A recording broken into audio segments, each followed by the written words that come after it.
Assalamualaikum warahmatullahi wabarakatuh.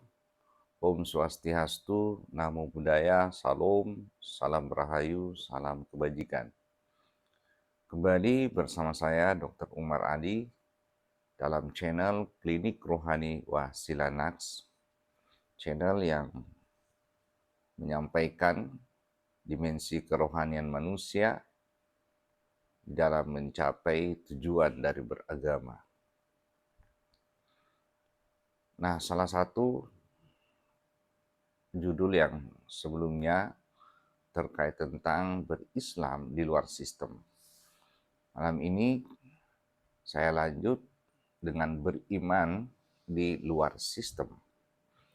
Sekali lagi, dalam pendekatan sistem, kita dimulai dengan langkah prosesi ada input, proses, dan akhirnya menghasilkan output. Nanti bisa kita lihat dalam gambar, diagram maupun gambar di atas, bahwa dengan pendekatan sistem yang dimulai dengan input itu adalah sumber daya yang mencakup sumber daya secara materi, zahir jasmani kita yang dilakoni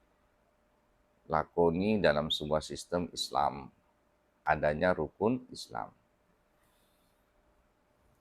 Nah, dalam sistem ini kami dari Majelis Zikir Thorekoh Kodim Tarekat Naksabandiyah Kholidiyah Al-Mahdi Nusantara melalui sebuah sistem wasilah dan pendekatan metodologi Kodim, kita bisa melihat bahwa tahapan atau level tingkatan ketika kita memasuki proses ini adalah proses praktek yang disebut sebagai sistem iman. Nah, bagaimana dalam sistem iman prakteknya? Dalam hukum syara dijelaskan bahwa al-iman, iman itu adalah hampir semua kita memaknai adalah yakin dan percaya. Sebagaimana di dalam syarah pengertian secara syariat atas diku bil qalbi wa iqraru bil lisan wal amalu bil arkan. Hati yang membenarkan, lisan yang mengucapkan, dan kemudian diamalkan oleh badan jasmani lahir kita. Persoalannya adalah ketika melalui pendekatan sistem wasilah, iman itu adalah memasuki wilayah yang disebut dengan wilayah kodim. Inilah dalam praktek tarekat kodim disebut sebagai wilayah ruhani. Inilah sebenarnya hakikat kita memasuki dimensi akhirat. Jadi sistem wasilah mulai dari input, kemudian kita praktek memasuki alam akhirat, kemudian kita menuju puncak sebagai output. Puncak akhirat yaitu Allahu Subhanahu wa Ta'ala. Jadi kembali lagi, sistem wasilah adalah sistem penghantar yang menghubungkan manusia di dunia, di alam jasmani ini, di alam materi, menuju puncak akhirat tertinggi Allahu Subhanahu wa Ta'ala melalui sebuah proses atau metodologi kodim. Inilah dimensi akhirat. Nah, kalau kita melihat secara praktikal, kita meyakini atau percaya ini sangat kontradiksi dengan praktek yang selama ini dijalankan oleh umat Islam, bahwa wujud manifestasi iman ini hanya menjalankan semua perintah. Pastinya ini adalah perintah amalan-amalan secara zahir. Tetapi ketika praktek pada sistem iman, dimensi akhirat ruhani manusia, prakteknya terjadi kontradiksi.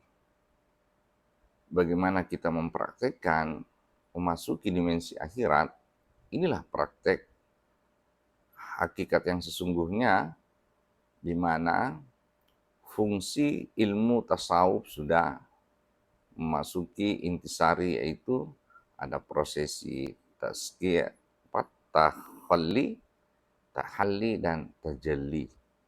Proses pembersihan, kemudian proses pemulihan, dan kemudian proses tajalli, ya, tersambungnya sistem ketuhanan melalui manifestasi sifat-sifat Tuhan yang memasuki wujud jasmani kita secara ruhani. Nah, inilah sistem wasilah. Makanya dalam gambar ini kita bisa melihat bahwa pendekatan sistem itu, proses itu ditandai dengan apakah dia sesuai dengan perangkat input, ya, mulai dari rukun Islam tadi. Kalau ini tidak sesuai, maka terjadi kontradiksi dan yang disebut sebagai hilangnya ketersambungan sistem metodologi Qadim. Karena rukun iman mulai dari iman kepada Allah, Rasulullah, malaikat, kitab, akhirat, dan qadar. Ini adalah paket, satu sistem paket yang harus dipraktekkan melalui metodologi Qadim di alam dimensi rohani manusia. Maka disinilah fungsi atau kuncinya adalah adanya guru pembimbing rohani yang disebut sebagai mursyid atau wali yang mursyidah. Dan di surah An-Nisa disebut sebagai ulil amri minkum, pemimpin atau yang dikuasakan untuk membimbing rohani manusia. Inilah sistem wasilah terkhusus dalam sistem iman. Nah, inilah pendekatan metodologi Qadim, sistem wasilah. Pada tahapan ini kita memasuki dimensi Qadim, dimensi akhirat atau dimensi iman ini melalui sebuah tahapan tadi. Karena prosesnya digambarkan dalam Al-Quran, di akhirat kelak dalam cerita riwayat kita akan menemui yang namanya jembatan Shiratal Mustaqim. Inilah jembatan Shiratal Mustaqim yang sesungguhnya, bahwa ada proses takhalli, tahalli, dan tajalli. Yang dalam proses tasawuf disebut tazkiyatun nafs.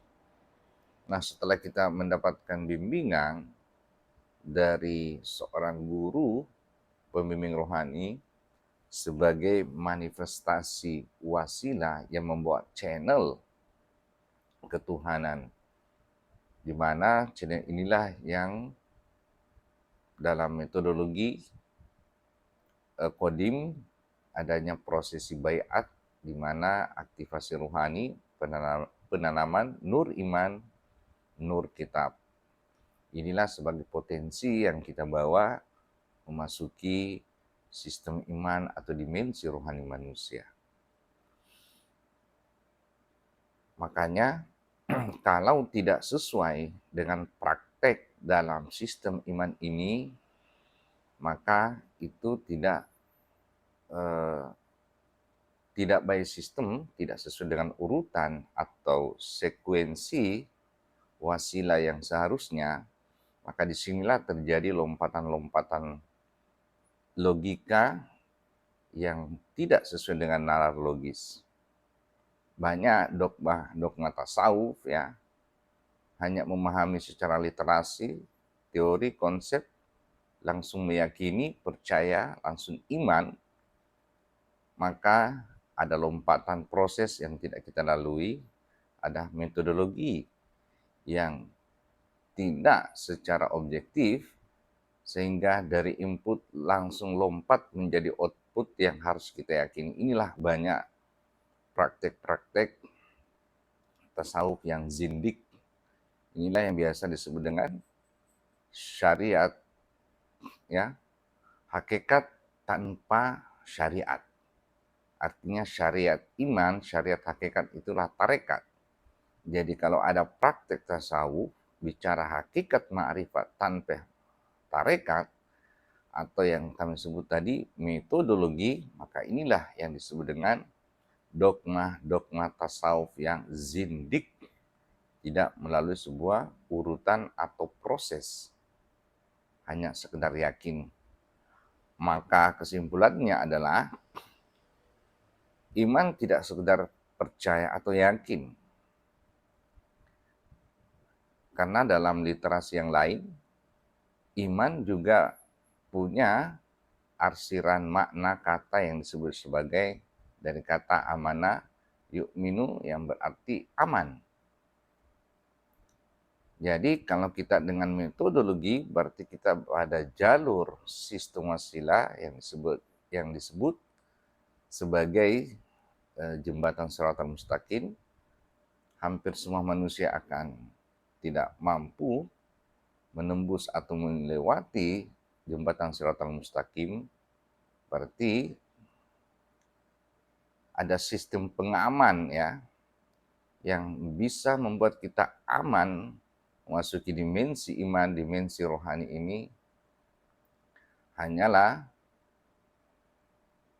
sistem atau paket iman di mana kita menggandeng Allah, ada Rasulnya melalui kitabnya, dan kemudian kita memasuki dimensi akhirat ini, dan disitulah prosesi terjadi praktek qada dan qadar, bagaimana kita menjalani proses iman dengan memperbaiki karma buruk atau takdir buruk kita yang selama ini, selama hidup kembali ke dunia, agar kita bisa kembali tajalli, kembali termanifestasi sifat-sifat ketuhanan yang tadi yang berasal dari potensi ketuhanan melalui sebuah bimbingan juru iman. Itulah guru rohani waliyam mursyida sebagai ulil amri, dan disebut di hadis sebagai ulama pewaris Nabi. Jadi ada ulama yang kembali mewarisi fungsi kenabian dan fungsi kerasulan. Kalau ini tidak kita dapatkan, maka akhirat atau iman itu betul-betul tidak melalui sebuah jalur sistem ya, dari sistem kodim yang berarti kita pada jalur yang aman, masuki dimensi alam yang mutlak, alam kekal, alam keabadian. Makanya disebutkan dalam surah Al-Hud 108 bahwa akhirat itu akan kekal selama ada langit dan bumi.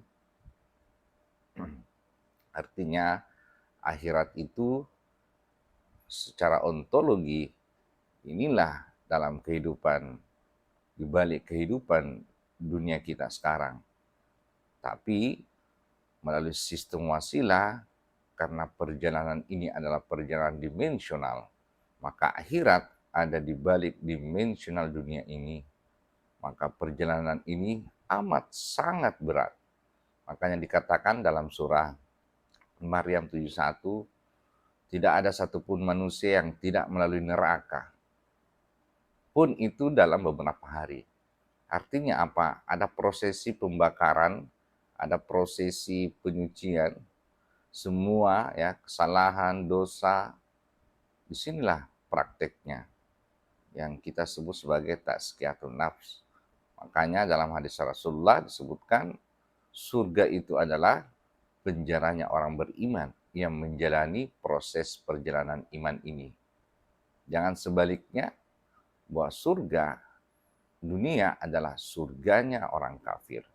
Kalau dibalik, maka yang menjalani dunia ini dengan ongkang-ongkang, senang, atau di luar sistem ini, maka disebut sebagai orang yang kafir.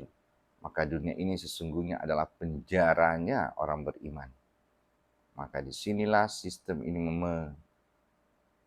bagaimana melepaskan penjara dunia sebagai nerakanya orang beriman.